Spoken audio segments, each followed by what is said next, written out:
महादेव ही सब कुछ है। इस संसार में सभी शिव हैं, शिव ही आदि है और शिव ही अंत है।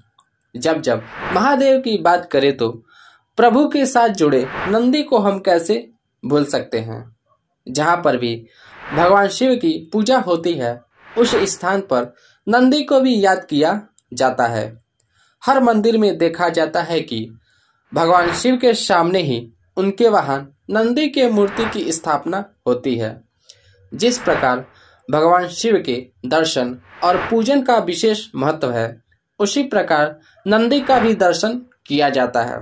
नंदी जी भगवान शिव के वाहन ही नहीं अपितु उनके परम भक्त भी हैं। कहा जाता है कि यदि अपनी मनोकामना नंदी के कान में कही जाए तो वे भगवान शिव तक उसे जरूर पहुंचाते हैं। आपने देखा होगा नंदी मंदिर के बाहर विराजमान होते हैं। कहा जाता है नंदी बाहर इसलिए विराजमान होते हैं ताकि भक्त आसानी से उन तक अपनी बात पहुंचा सके। दोस्तों, आखिर क्यों है ऐसा और इसके पीछे की वजह क्या है? मगर उससे पहले हमारे चैनल को सब्सक्राइब करना ना भूलें। शास्त्र में इस बात का जिक्र किया गया है कि स्वयं भगवान शिव ने नंदी को वरदान दिया था कि जो तुम्हारे कान में आकर अपनी मनोकामना कहेगा उस व्यक्ति की सभी इच्छाएं जरूर पूरी होंगी। कहानी शुरू होती है नंदी के पिता शिलाद से। शिलाद ने जमकर भोलेनाथ की तपस्या की थी ताकि उन्हें एक संतान प्राप्त हो और उनका वंश आगे चल पाए।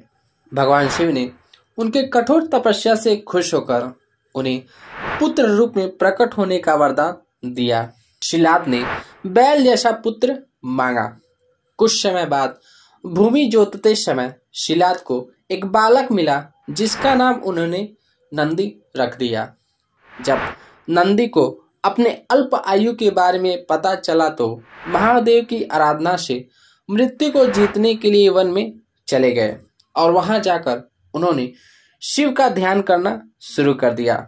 भगवान शंकर नंदी के तप से प्रसन्न हो गए और उन्हें वरदान दे दिया कि नंदी, तुम मृत्यु और भय से हमेशा हमेशा के लिए मुक्त हो। मैं तुम्हें अजर और अमर होने का वरदान देता हूँ। नंदी कैलाश पर भगवान शिव की निरंतर सेवा और आराधना करते थे। कोई भी महादेव से मिलने आता तो पहले नंदी से मिलना अनिवार्य हो गया था। फिर एक दिन शिलाद महादेव के पास अजीब विडंबना लेकर पहुंचे। दरअसल शिलाद ने संतान का वरदान इसलिए मांगा था क्योंकि उनकी कोई संतान नहीं बची थी और अब सिर्फ नंदी ही थे, लेकिन वे भी महादेव की सेवा में व्यस्त थे। इसी वजह से शिलाद को लगा कि उसका वरदान पूरा ही नहीं हुआ क्योंकि उसे पिता का सुख ही नहीं मिला। यह सुनकर महादेव ने नंदी को बुलाया। महादेव स्वयं नंदी से प्रेम करते थे, लेकिन उन्होंने फिर भी नंदी को कहा कि उसे पुत्र होने का दायित्व निभाना जरूर होगा। जिसके बाद महादेव ने नंदी को शिलाद के साथ जाने को कहा।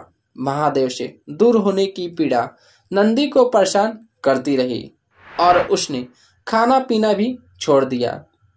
वे काफी चिंतन में जीवन व्यतीत करने लगे। अपने पुत्र की यह दशा देख शिलाद एक बार पुनः महादेव के पास गए और उनसे प्रार्थना की कि वे नंदी को वापस बुला लें क्योंकि वो अपने पुत्र की ऐसी दशा नहीं देख सकते थे और साथ ही उनका वंश अब इस बात का प्रतीक होगा कि भगवान शिव उनके पुत्र से प्रेम करते हैं। क्योंकि नंदी के जाने के बाद महादेव को भी उनकी बहुत याद सता रही थी। वो भी नंदी से प्रेम करते हैं।